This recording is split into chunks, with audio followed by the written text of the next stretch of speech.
Good morning, everybody, and welcome to the 10th episode of HawkBlogger Mornings. I am Brian Nemhauser, and I am really excited today to be joined by Lee Platte, the creator of Relative Athletic Scores. As you probably know them, RAS, R-A-S scores. They're all over Twitter about draft prospects, and you can find him on Twitter at MathBomb. And Kent, before we jump into all the RAS fun stuff, where does Math Bomb come from? And good morning to you. So I don't. Are you allowed cussing on the thing? I don't want to cross any boundaries. Let's try to avoid the F word, but others are fine. Okay. So that's fine. So when I was a million years ago, back in the early days of social media, I had a friend who we all knew as just apeshit. And no matter what it was that happened with the Lions, he would just lose his mind. They sign a backup kicker, loses his mind every time. And whenever he would do crazy stuff like that, I would come in and usually have some kind of stats that I just happened to know that would kind of bring him back down to reality. And he would always say, "Oh yeah, you're just dropping them math bombs on me." So it's from him. It's from an old friend that I knew in the early days of social media, and it just stuck. And I put it on everything, so it stayed. Love that. That is a well-earned handle for Twitter. Where are you coming to us from? Are you in the? I think you are a Lions fan, so I'm guessing I have some idea. But where are you coming to us from? Yeah, I live nearby Lansing right now in Michigan. When I started RAS, though, I actually didn't live in Michigan. I lived in San Antonio, Texas, back when I started it. I had moved around quite a bit. How did you become a Lions fan? I grew up in Michigan, but I wasn't a Lions fan originally. My family watched all kinds of football. My grandfather would tape everything. My mom was a huge Randall Cunningham fan, so I got introduced to football via Randall Cunningham in old games, and then I started watching games. And of course, if you're in Michigan, that meant Barry Sanders, right? That meant Barry Sanders. So Barry Sanders made me fall in love with the game, and I've been a Lions fan ever since then. How are you feeling about the team finally really not just being good, but relevant in, true contender status and really building towards something that seems fun? We've been teased a lot. The last of the last four coaches that the Lions have had, three of them started out slow and then pushed their team into the playoffs. But this is the first time that they've won a playoff game, and it's the first time that we've really felt collectively, not just as an organization. The organization always feels like they're doing well, right? They always feel like they have a plan and all that stuff, even when they don't, and it's bad.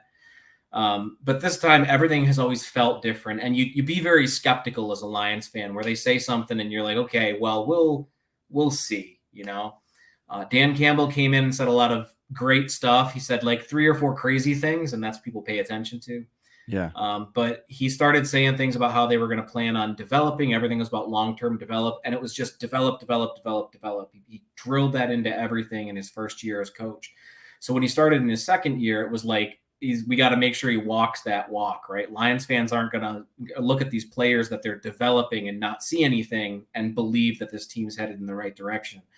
But not only did the players develop, the coaches developed. You started seeing Lions coaches start to get respect. And of course, Ben Johnson and Aaron Glenn both became head coaching candidates in both of the last 2 off seasons, really. And it's just the same things that they say. It's like, we're not going to be content. We've got to keep going. We have to win a playoff game. We have to do all these things. And then he's delivered on those promises. So seeing all those promises that we get every time we get a new coach actually be delivered upon is a fantastic feeling.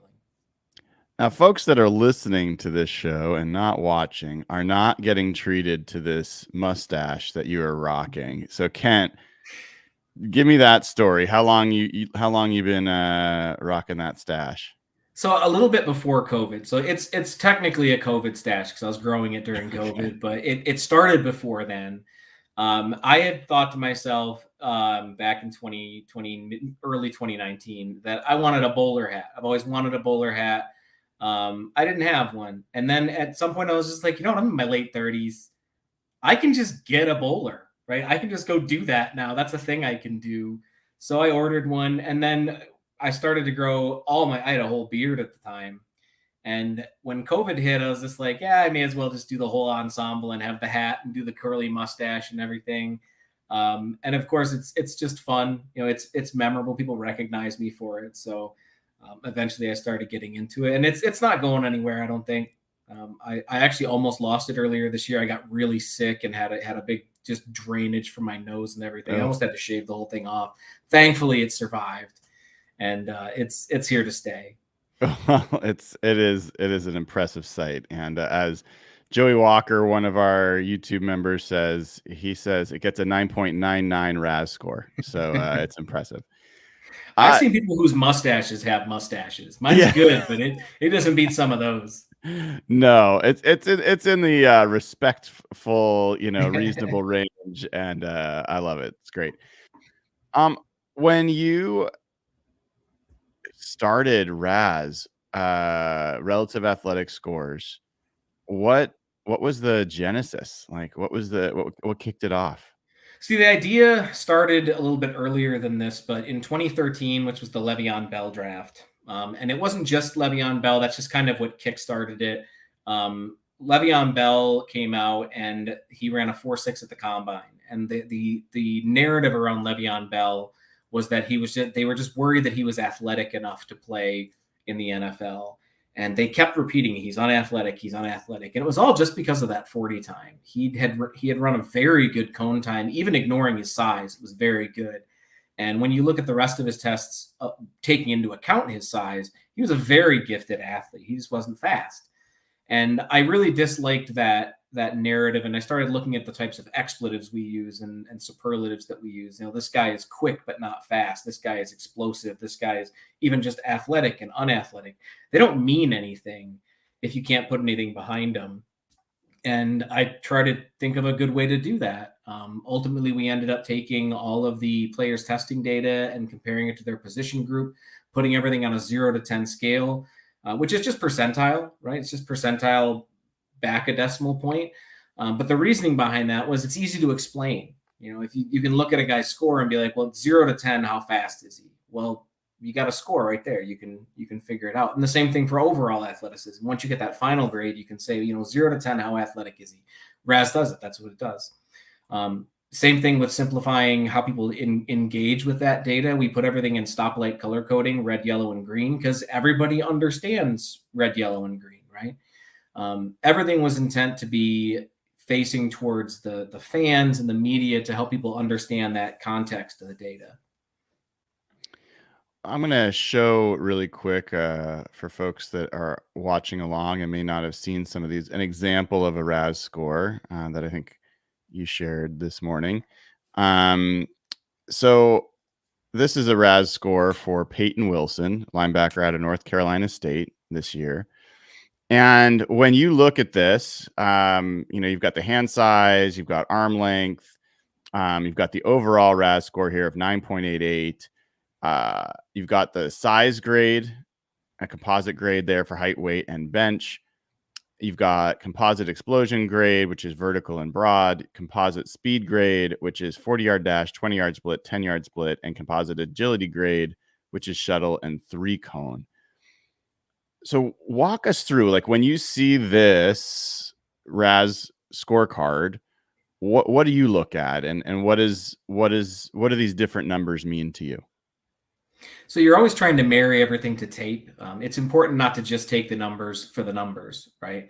It doesn't mean anything if you don't see it on tape. If a guy looks slow on tape and then he runs a really fast 40, your question is, why is that so? Am I wrong and he actually looks fast on tape and just I'm not seeing it?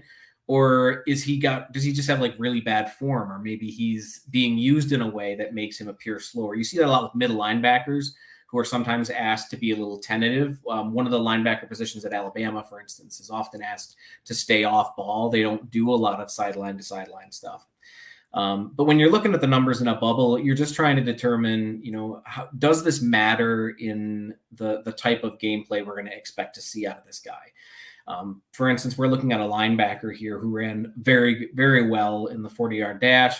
So if you need a linebacker who's fast, that's probably a guy you might take a look at because he is a fast linebacker. You're looking at the agilities and you see really strong agility scores. If your scheme uses their linebacker in a lot of zone, or they have them switching from the middle of the field to the flats a lot, you want a guy that's a bit quicker. You want a guy that's a bit more agile. So you might try to find guys that have those types of skills. Explosion drills are pretty universal for linebackers. You generally want them to be as good as possible. His scores aren't as good as some of his other grades are, but these are perfectly acceptable explosion grades. It's not anything to be worried about. Can I pause you there? Yeah. Sorry to interrupt. So yep. when you say, for folks that aren't seeing this but are listening, his vertical is 34.5, which sounds impressive, but his RAS score for that is 7.19. So what does that mean, that it's 7? So that's 71.9th percentile, essentially. So about 72nd percentile, which again, that's very good, right? It isn't just about finding guys that are green in everything. It's about hitting those benchmarks. If you watch him on tape and you're like, okay, he's got a little bit of an issue kind of exploding out of his stance, or he's maybe a little bit slow to react, and then he scores very poorly in his explosion drills, that might be a red flag for the player, because you're confirming a flaw on tape. You see a guy on tape who has a little bit of trouble exploding out of his stance, getting to where he's supposed to be. Like once he's in the open field, he's perfectly fast, but that start is a little slow, and then he tests poorly there. That's concerning. If you don't see that on tape, if you have no problem with him, getting out of his stance, going from point A to point B, his start and stop, if that's not an issue on tape, and then he puts up a number like this, which is in 72nd percentile, which is very good but not great, that's fine. You don't need to have that ridiculous number, as long as he's hitting a benchmark that you feel is appropriate. So when I look at this and I see, a 7.19 for vertical, 7.28 for broad, I see some high 9s for speed, and some, a relatively like a 9 for shuttle, and mid 9 for 3 cone. And then I see a composite overall RAS score of 9.88. It implies some weightings going on there. Can you is that just an average, or is that a weighting? Certain aspects get weighted higher than others? It's actually neither of those. It's not weighted differently at all. Every test is weighted equally. That's actually how the size gets weighted into the final score, though. Because everything's weighted evenly, you always have a little bit of size taken into account when you get to the final. All of those individual scores are averaged, and an average is stored. That final grade is the percentile based on that average. So we do another comparison at the end to get the percentile out of that. And what's nice about doing that method is, unlike an individual test, all individual tests are on a bell curve. They all have that nice bell curve where it's real thick in the middle and it's really bunched up around the average, and then it gets thinner on the edges. Almost every stat in the world is on a bell curve. The final RAS, though, is not on a bell curve. That final score, because the decimal points get so deep, is essentially evenly distributed. You'll have the same number of players between any two equidistant points. So if we have 100 players, there's going to be 10 between 1 and 2, 10 between 2 and 3, and so on. They're all going to be roughly evenly distributed, which makes it a lot better for tracking than I think you get with a lot of stats. Does this number, is this for all athletes or all positions, or is this relative to the position? It's relative to the position. The R in RAS does a lot of heavy lifting. Like the A and the S is just an athletic score. We get that. We get to know what that means. But the R, it's everything that involves the stat. If I enter a new linebacker today, which I actually did enter a couple more this morning, I haven't pushed them up to the site yet. But if I add a new linebacker, and he doesn't do any tests, he just exists, and he skipped all the drills. Maybe he was injured, but he has a height and a weight. That impacts his score. Obviously, he's not going to have a score because he didn't test, but it also impacts the score of every other linebacker, because now there's an additional height and weight that goes into the database that they're going to get compared against. So RAS is up until a player's draft year. So the RAS locks in essentially at the end of the draft. But whenever we add a player, it impacts every other player at that position. It's always compared to the position. And what's nice about that is you get a better idea about how how athletic a player is compared to their peers, right? Because you're looking at them only against other guys that do the same types of things that they do and play the same type of positions that they do. And it's not perfect. We still have to break out nose tackle and edge versus defensive end and things like that, which we're working on. We have plans to do that still. But it is, I think, a really good representation of a player's athletic ability relative to their position. Yeah, so a guy like Tavondre Sweat is probably a challenging guy for you guys to score relative to other defensive tackles, but nose tackles, once you have that, would maybe look a little different. Is that accurate? Yeah, Tavondre Sweat is massive, and I did a couple of posts about him after he had tested, but like for his size, very athletic dude. It's not going to appear that way for RAS initially because we're looking at RAS against defensive tackles. So he's including all interior pass rushers. He's a nose tackle. Nose tackles very rarely put up good scores. And for a guy his size, 366 pounds, I think it was at the combine, you never see the types of scores that he put up. Guys like that, they run in the high fives, if not sixes, for the 40-yard dash. They don't put up any kind of good numbers. When we had Jordan Davis come out a couple years ago, that's why his score was so incredible. It wasn't just that it was incredible for a defensive tackle. It's that he was a huge defensive tackle and he put up those kinds of numbers. So you try to put all that stuff into perspective, and we can do that a little bit. RAS on its own doesn't do that yet. So what we're looking at, just one last piece, just kind of orienting before we go into some other aspects here. So I see this score for Peyton Wilson, 9.88 overall. That is relative to his position of linebacker, and that is all linebackers in this case, including outside or inside off ball. Is that accurate?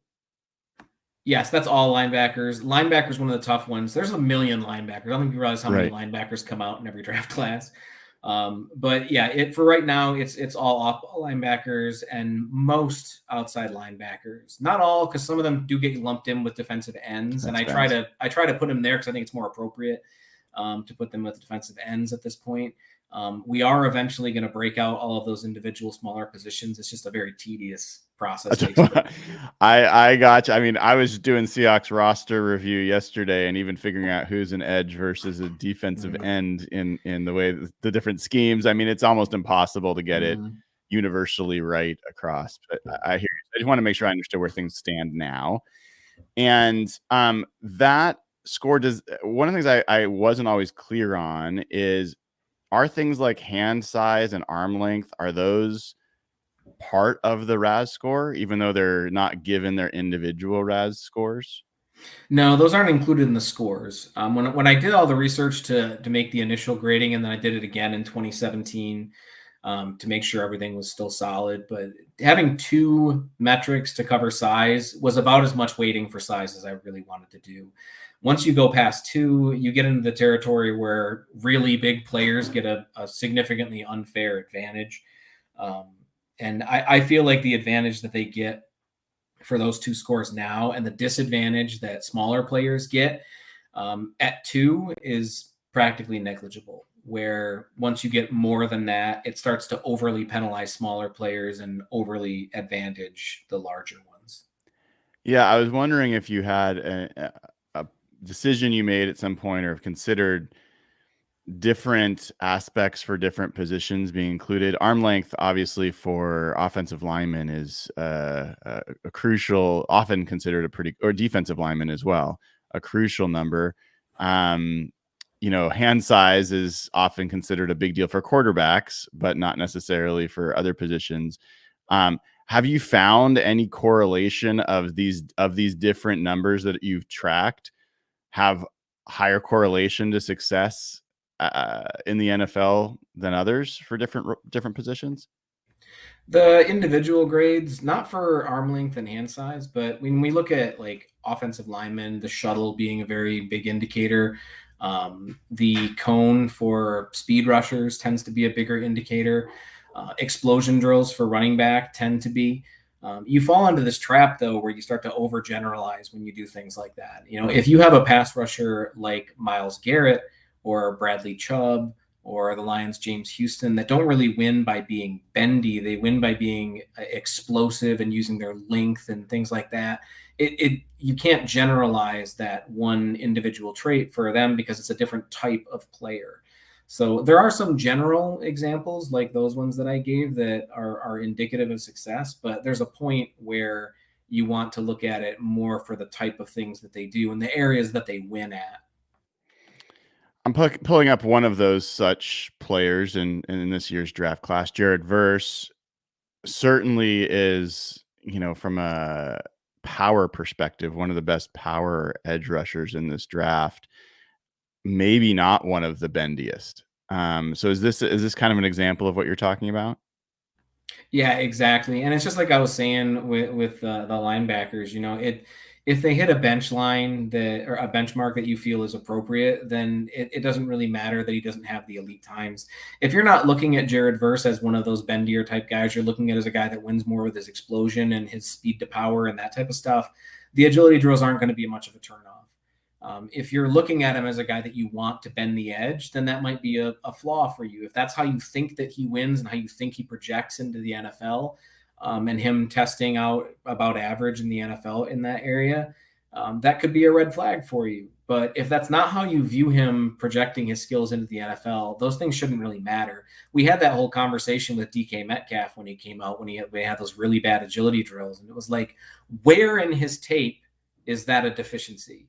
Because if he doesn't use that particular athletic trait and doesn't win that way, then it doesn't really matter. So you have to always keep that context in mind. Let me look up Chop. I'm assuming you've done Chop as well on trying to use your Twitter handle here for a little promotion. But Chop Robinson is an example of a guy that seemed to have a lot of the athletic traits people are looking for, but maybe less production than someone like Jared Verse. I'm curious, have you looked at examples here where you take RAS score and production in college, like actual numbers, and use that to see if it has any correlation with success in the NFL? Yeah, go ahead. I haven't put in production metrics yet. I don't really take them into consideration because that's a lot of data collection to manage. Mm-hmm. It is something that I am working on doing. I'm trying to automate it so I don't have that much of a labor burden to keep all that stuff updated. But whenever you have a guy that doesn't have a whole lot of production, you're looking for translatable traits, right? You're not just looking for, did the guy have a lot of stats? Does he have a good athletic profile? And as long as they have both, we're good.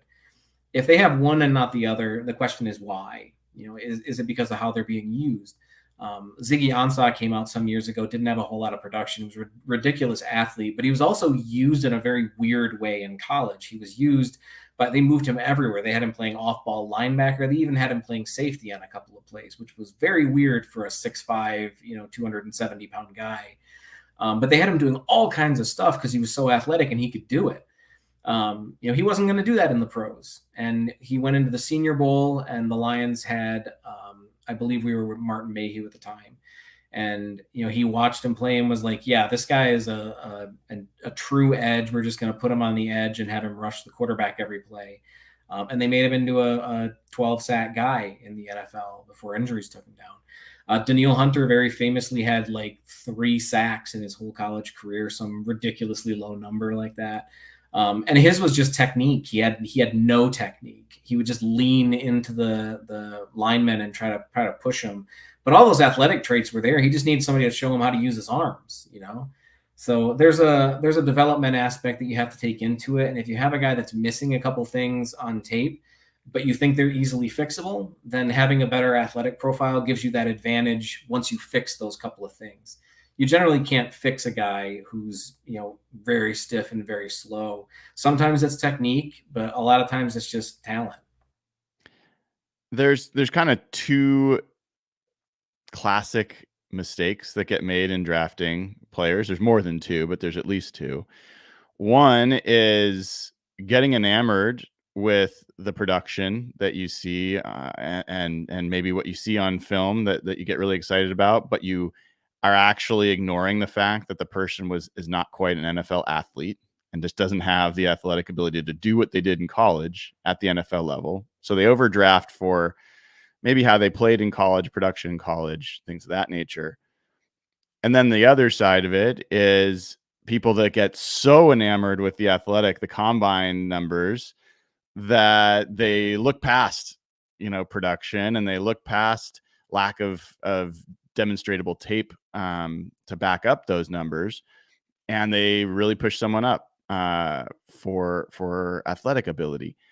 I'm curious, given your depth here and going into athletic scores and being a fan as well, do you find yourself attracted to one more than the other, or like that one is a bigger mistake to make as a GM for an NFL team? Yeah, I like how you worded that, because it is that you have to look at it a little bit differently, and it changes by position. If a wide receiver doesn't test all that well, but they test well enough in the areas that they win at, Cooper Kupp is probably the best most recent example of that. Then that's not an issue when you're projecting him to the NFL. If a guy isn't a speed merchant and then doesn't have a good speed scores, I don't really care, right? It doesn't really matter all that much. But if you have a tight end that didn't test all that well, that's a bit more of a concern. Even if you really like them, even if you really like their tape. In the last 26 years, there's only been one tight end that's been under 5 RAS that's had a 750-yard receiving season or a Pro Bowl. And it was Jordan Reed, who was injured at the time and didn't finish all of his testing, and probably would have had a much higher score had he finished his testing, knowing the type of player that he was. So almost 3 decades of data where there just isn't an example of a successful low-tier athlete for tight end. It's much more difficult to project a guy when you have no examples of a guy being successful. We've seen offensive tackles who tested poorly, who are still able to find success in the NFL. It's rare, but we have seen it. And you can find translatable traits using those types of guys as an example. Orlando Brown was an atrocious tester. But he's a very big and lengthy offensive tackle. And he actually did an interview where he talked about how he overcame what people perceived as like a lack of athleticism. And he talked about how it's anticipation and using your length and your size to box people out, and understanding, your tape study tells you what they're going to do, what they're probably going to do, and you have a plan for it. Technique can overcome some of those things in his instance if you have that size and length. So if you have another guy that comes out who has that size and length but lacks the athletic traits, you might have a way to project him into the NFL because you have somebody else who had similar traits that was able to find success. You can't just look at, this guy tested poorly, this other guy tested poorly, so obviously this guy's going to be successful because this other guy was successful. It doesn't work that way, because you're using a negative trait to say this guy's going to be successful because he also has that negative trait.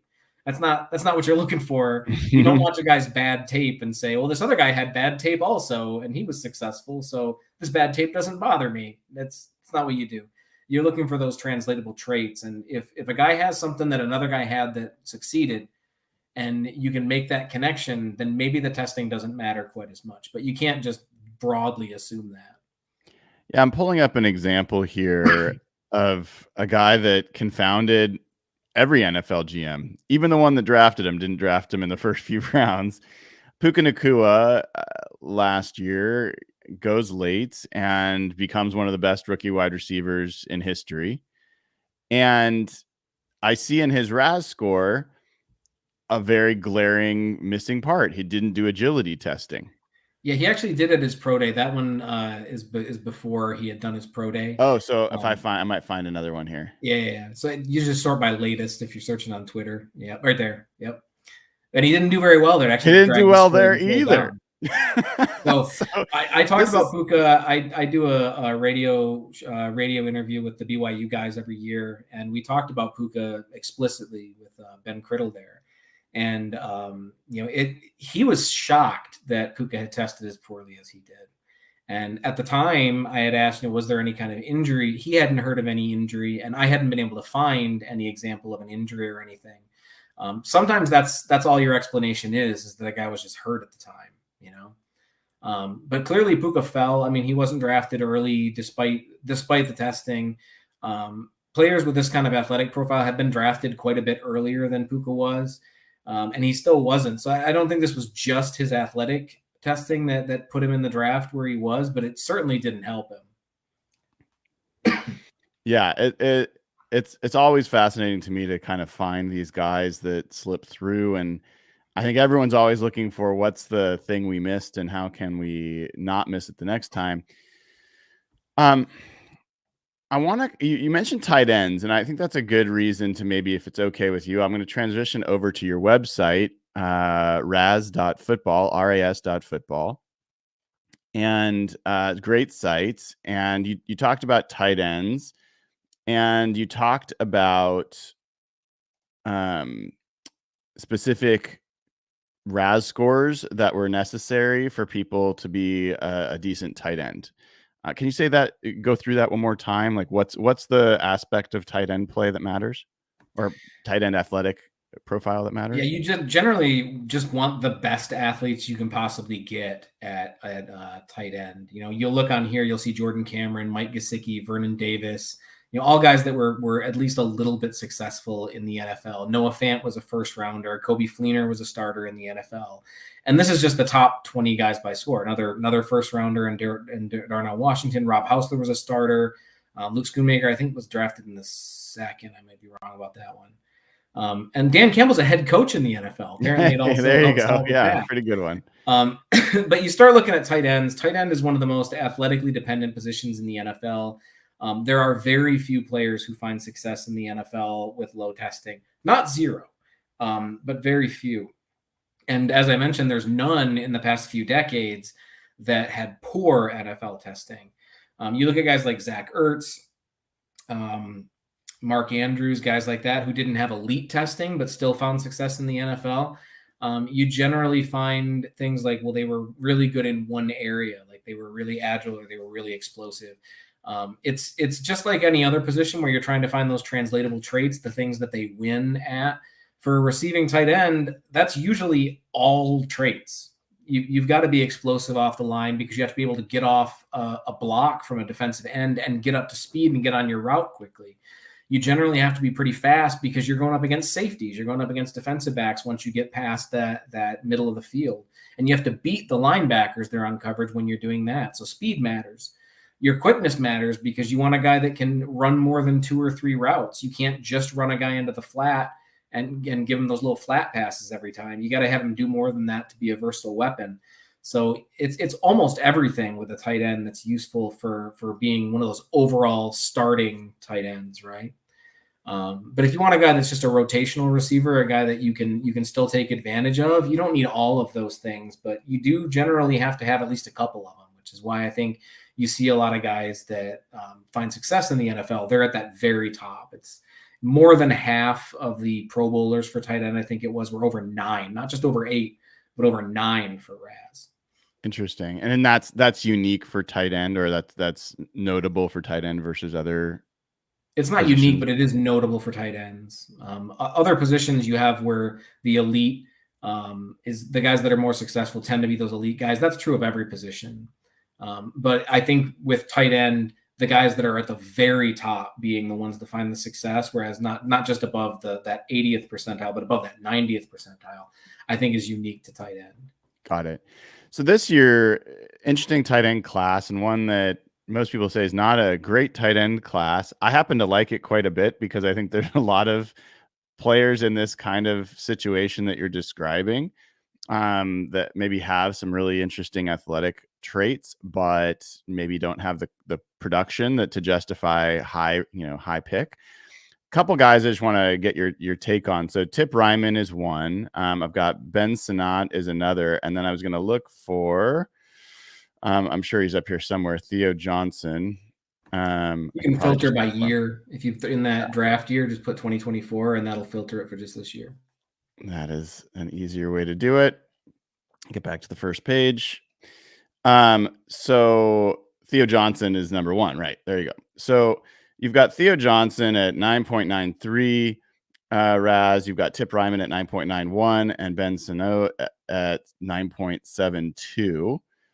I'm curious how, when you look at these 3 guys, how do you compare and contrast their RAS scores? Anything for you that stands out one way or another?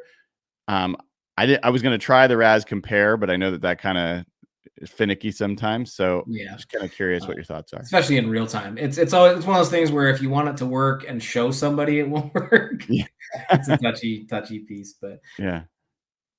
generally you're just looking for, are there any areas of weakness? When you're at this high a level of athleticism, you're not going to find a whole lot of flaws. So you're just looking at stylistically, is there anything that I'm concerned with from an athletic standpoint? I don't think you're going to find that with any of these three. You might say that Ben Johnson or Theo Johnson, isn't quite as fluid as the other guys based on his testing. But they're all testing so well in this instance. There isn't really much to differentiate between them.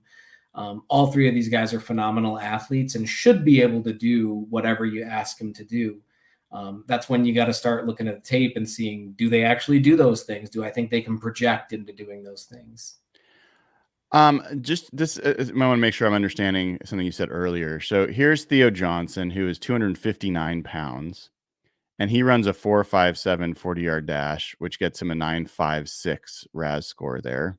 If I were to go to Tip Ryman, and he is 271 pounds, and he ran a 4.64, and that gets him a 9.01 RAS score. That's relative to his size as well, or just the position? The individual tests are not size relative. The individual tests are just against the position. The final score takes those size grades into account, so that's where that gets added into it. Got it. I would say that with those numbers, Tip Ryman's score is a little bit more impressive based on his weight. They're both very impressive. Yeah. Looking at their size or not, it's very impressive. If they were both the same size, they would both be impressive scores. But based on the fact that Ryman is that big, his is a little bit more impressive that he ran a 4.64. I wanted to pull up something that was it was pinned for a while. I'm not sure if it's still there. You compared a certain offensive line prospect to a ex-Seahawks Hall of Famer. And so I wanted to get your take. Let's see if I can find this in your... I know I have it on my list somewhere, but you compared Steve Hutchinson to Graham Barton. And I wanted to understand why you chose to do that. And where is it? I had it. I'll just pull it up. But tell me a little bit more about how you decided to make that comparison and why, what you kind of found from that. Oh, you're on mute. Sorry, my mute button was on. One of them is I have an algorithm that does some of that comparison. His actually wasn't Steve Hutchinson, and I wasn't the one that originally made that comparison, but I did really like that comparison. His comparisons from the algorithm that we use was Evan Mathis and Sam Cosmi, both of which are starters in the NFL. Evan Mathis for a very long time, very high-level starter in the NFL. And also Cole Strange, who was a first-round pick of the Patriots just a year or two ago. So you got a guy that's just athletically already compared to some pretty great players, guys that are at least had higher tier starting ability when they were drafted and put them in a really good position to succeed. But Hutchinson was already a really good athlete in his day. And even if he had come out today, he would still be a very strong athlete. And you look at those two side by side, and you're going to find quite a few similarities between them. They're both similar in size. They're about 6'5", Barton 6'5" and 3/8. Hutchinson's a 1/4 inch shorter. There's only a 2-pound difference between them. So from a size perspective, they have that in common. They were both fast for the position. Barton actually tested better than Hutchinson in all of his speed testing. And Hutchinson didn't do the cone. A lot of players didn't do the cone back then. The cone didn't become popular until the mid-aughts. For everybody to really do.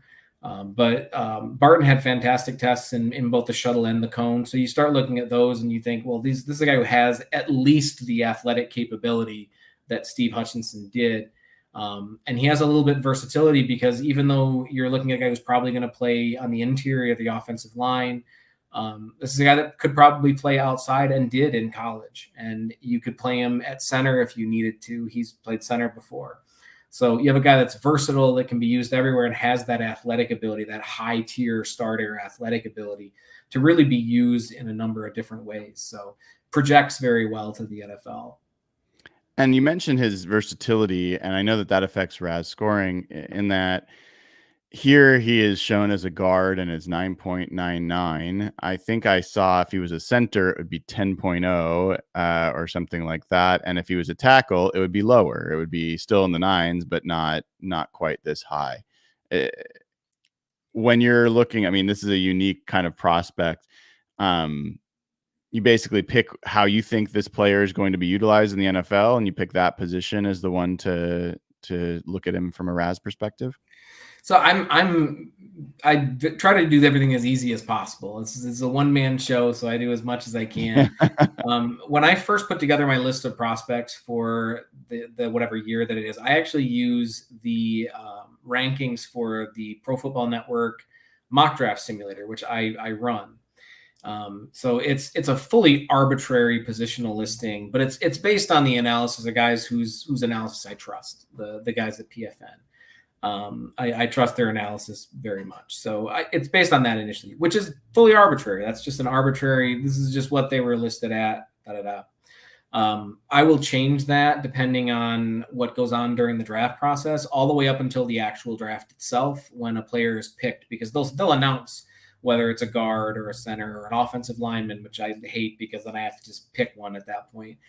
But whenever they give those, I'll switch the position then, and I'll rerun it after the fact and make that the default. But there's a position switcher on every player card right beneath the card, so we can switch to any position and see what a player would score. Let's talk about a couple other prospects that are interest for Seahawks fans. Probably the most commonly mocked to the Seahawks at 16 is Troy Fautanu. He has a RAS score of 964. His height is showing up here as red.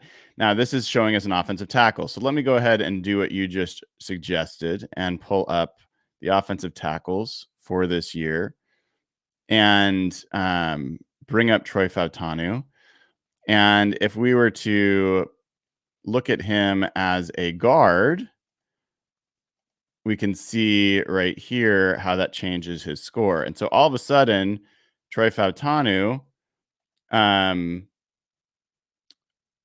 becomes a 9.94. So really quickly goes from 9.64 to 9.94 as a guard. What, any thoughts for you when looking at Troy Fautanu's RAS scores that stand out one way or another relative to someone like Graham Barton? Yeah, so for tackle to guard, it's really the size that's going to be the big difference. Tackles are some of the most athletic people on the planet. So you're going to see some differences. They're also huge. I go over this every year, explaining just how big offensive tackles are, because a 6'5" tackle is actually below average. That is a smaller offensive tackle. 6'3", that's unheard of. There's none, those guys don't exist, right? Even though you're not blocking anybody with your head, you're using your arm. The wingspan, the length is more important. But you look at the differences here, and you're still talking about a very high level athlete. You're just looking for, does he still fit the benchmarks that I'm expecting? Some offensive lines tend to prioritize athleticism differently on the outside versus the inside of their offensive line. So it really just depends on what the team is looking for. If they're looking for a guy who's quick and is going to be expected to pull and move across the offensive line, those agility drills are going to be a huge deal. If you're putting an offensive tackle in motion a lot, your explosion drills aren't going to matter as much, but your agilities and your speeds will. For a smaller offensive lineman like Fautanu, those agility drills, which unfortunately he didn't do, would have been a really good thing to get, because that's going to be the biggest indicator for that type of player, is whether or not he can do those types of things. I feel like he shows that on tape plenty. I don't think there's too much concern there. I'm a numbers guy. I always want the numbers. I'd rather have them and have them confirm what I think than not have them and just still be a thing I think, right? I'd rather confirm it. But those are the types of things you want. Now, if you're looking for like a big mauler type of guy, you're paying more attention to the explosion drills. So it depends on the type of offensive line that your team is using and the types of guys that you're putting out there. Anyone in the guard group for this year that has stood out to you? We talked about Graham Barton.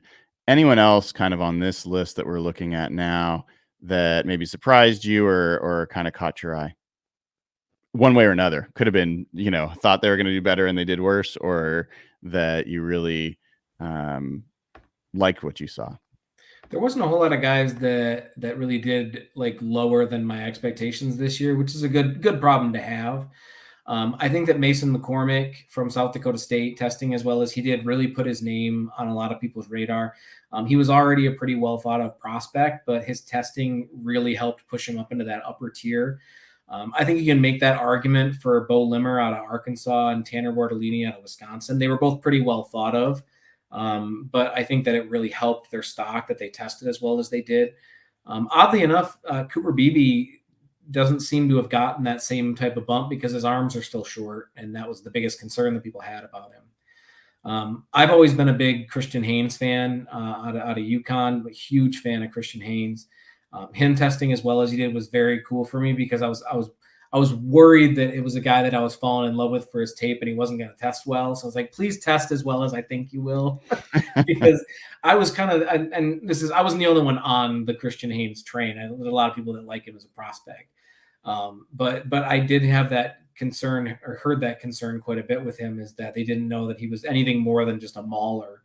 And he's very much a guy that I think they can do it all. And I think that him putting up the types of numbers that he did, he ended up with a 9.09 RAS. I think really helped his stock because it helped put to rest some of the people that had those concerns and put him in a position, I think, to get a little bit more play. All right, Kent. Couple more questions before we let you go. First of all, are there any trends that you are seeing overall in RAS scoring, either at positions or other things over, different eras? Like you're starting to see players jump up or different receivers get bigger or anything like that you've started to pay attention to that is happening over time with all this data that you've got? Yeah, the NFL is cyclical. So the NFL has a bunch of cycles that it goes through. And you mentioned receivers. Receivers and corners is the most obvious one. We see this every 4 or 5 years where teams look for bigger receivers, and then they counter with bigger corners, and then they counter that with smaller receivers that can get around those guys by being quick, and they counter that by getting smaller and quicker corners, and then they counter that by getting bigger receivers, and it just keeps going in a circle. Broadly, we've seen a couple that I think are notable. Defensive tackles have gotten overall smaller over the past few years. I posted a chart of that yesterday or the day before about how defensive tackles are trending smaller and have been since some guy got drafted by the Rams back in 2014. They had started to trend, I think, a year or two before then, but it really trended downward since then. And it's gotten to the point where size doesn't matter all that much at all for defensive tackles. Tight ends have gotten smaller overall. We're still seeing a lot of bigger tight ends, but they're getting drafted to be offensive tackles. That's not a new philosophy, but I think people are doing the same thing with tight end to offensive tackle as we used to do for tackle to guard. We're not quite at that level, but I think that's the level we're trending at. Bigger tight ends are going to be tackles, and smaller tight ends, or bigger receivers, are going to be smaller tight ends. And I think that continues. I don't think that's a cyclical thing. I think that's just an evolution of the game type of thing. And who do you think, as a Lions fan, what are the positions that you think the Lions are targeting, and what are some of the prospects in the first couple of rounds you think the Lions would be interested in? Well, Brad Holmes is a maniac, our general manager. He does not give a damn about positional value or injuries or anything like that. He's drafted 1 million injured players at positions that nobody cares about, and he's been very successful at doing that. He's subverted a lot of expectations for draft folks, and he's done a lot of really good things by doing that. I think a lot of people expect him to draft a corner. They've focused on that area in free agency, but they could still use a corner or two. One of the guys they've been linked to a lot is Kool-Aid McKinstry, who ended up with a 7 point something RAS. But he's also getting surgery on his foot in very shortly. He's got a bum wheel, and he still put up a 7 RAS. Very impressive to do that. If they don't go corner, they could go edge. We've got a needed edge opposite Aiden Hutchinson. We have a couple guys that are good like for rotational stuff. We just signed Marcus Davenport. We have James Houston. So we have guys that can be fine in a pinch on specific types of downs. We don't have an every down end really yet opposite Hutchinson. So that would be another one. You mentioned Chop Robinson earlier. I don't think he really fits as much because he doesn't have the length that the Lions generally like in their edge guys. But Darius Robinson's a name I've heard thrown around. I don't know that he fits their athletic thresholds, but he does fit stylistically. They like their inside-outside guys that can move inside or go outside. He can do that. They really like that. They could go receiver, Xavier Leggett or Ladd McConkey or one of those guys. Those guys are all options there too. But Brad Holmes might trade up. He might trade down. He could do anything. He's a lunatic. Is there a player you think he would trade up for? Seahawks fans are particularly interested in this because the Seahawks have the 16th pick, do not have a second round pick, and will be looking for probably opportunities to do that. If Byron Murphy or Jared Verse, or is there some guy that you can imagine is, so high on their list that they would make a move like that? I don't think that there's a player specifically. Like I wouldn't have a player that I think that they're going to trade up for, but they've traded up twice in the last 3 drafts for players that people weren't expecting them to trade up for. So if it's a dream that somebody trades up and you think the Lions might be a partner, it doesn't matter that I can't think of somebody. It's still a reasonable probability that they'll do that. Got it. Kent, that is Kent Lee Platte. You can find him on Twitter at MathBomb, and you can find his website, RAS.football. Kent, are there any other places people should know to check out you and your work? Yeah, I'm trying to be more active on other socials. So I'm actually on Threads, and I'm doing stuff on Instagram now and Facebook. So you can check any of those too. It's just going to be the standard posting stuff that I can schedule ahead of time for now, but I'm trying to do more on other socials, so you can follow me there. I don't advertise as much for it because I'm not like a visible part of it, but I mentioned the Pro Football Network mock draft simulator. We actually just launched the first multiplayer mock draft simulator where you can play with your friends and do a group mock. Love doing that, and I love enjoying the fan interactions with mock draft stuff. We're never right about our rankings. It's always how wrong we are, but you can always check that out, and that's a lot of fun. And of course, RAS is integrated into that. You can see a player's RAS right on their write-ups as well. So that's another fun place you can check out too. Love it. We've actually been leveraging it, and so we want to thank you for building and maintaining that and making it better. We've definitely liked it. And Kent, thank you so much for coming on this morning, giving us some of your time, and thanks for all your work on RAS. I think it's a great addition to anyone who's a football fanatic, a draft fanatic. It's just another bit of information to help evaluate these players and compare them not only to other players of that position, but of different eras, and just see how things are moving along in the NFL. So thank you, Kent. Hope you have a great rest of your day. Appreciate you, man. Have a good one. All right, take care. That was Kent Lee Platte of at MathBomb, and I think I probably mispronounced his last name before I said that. It's Kent Lee Platte. So thank him for coming on. Please give him a follow. Check out his stuff.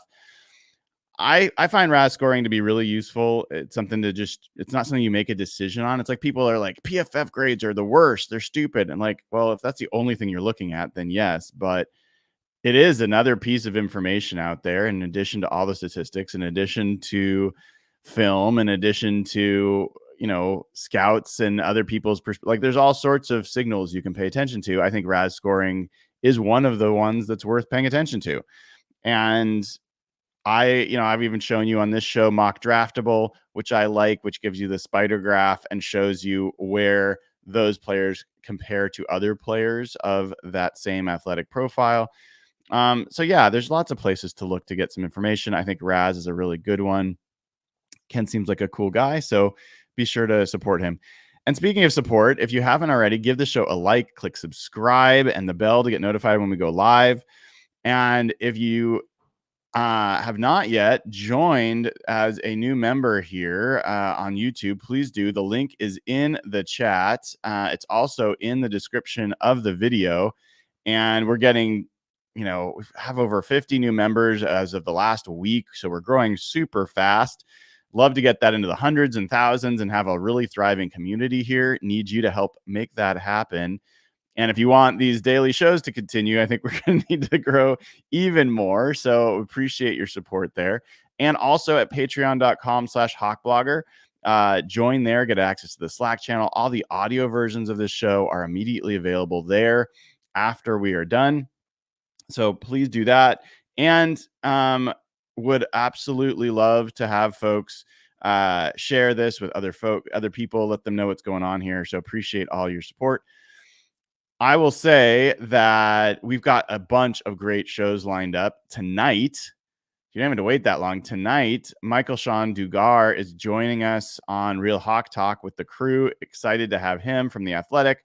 Tomorrow, we are going to have Brad Spielberger, who is so good at his job that he was at Over the Cap, PFF, and now is going to be helping to negotiate player contracts for NFL agency that he just joined. Really, really cool. Excited to talk to Brad tomorrow. A little bit of a later start, 8 a.m. Pacific. Friday, we will be back 7:15 a.m. with Rob Rang. For my money, one of the best draft analysts out there, maybe the best in my opinion, especially if you're looking at the trenches. So Rob will be on Friday morning. We'll talk prospects with him. And I'm working on finding a way. I don't want to announce it till I get it finalized, but we're going to get some of your favorite folks on here a little bit more regularly, at least leading up to the draft, potentially roundtable style. So keep an ear out for that. And I think from there, the other thing I'll let you know, if you haven't discovered them yet, if you are a YouTube member, there are custom emojis that you can use in the chat. So go ahead and check out those custom emojis. I think there is one for Evan as Spider Evan, if you'd like to use that. I think there is an angry me wearing of the paper bag on my head that's available. There's a few good ones in there. There might even be John Schneider with the championship belt shirtless as available as an emoji. So enjoy those. Thanks again for the support. And I will see you all tomorrow. Well, technically, I'll see you all tonight and tomorrow morning. Have a great rest of your day. This has been another episode of HawkBlogger Mornings.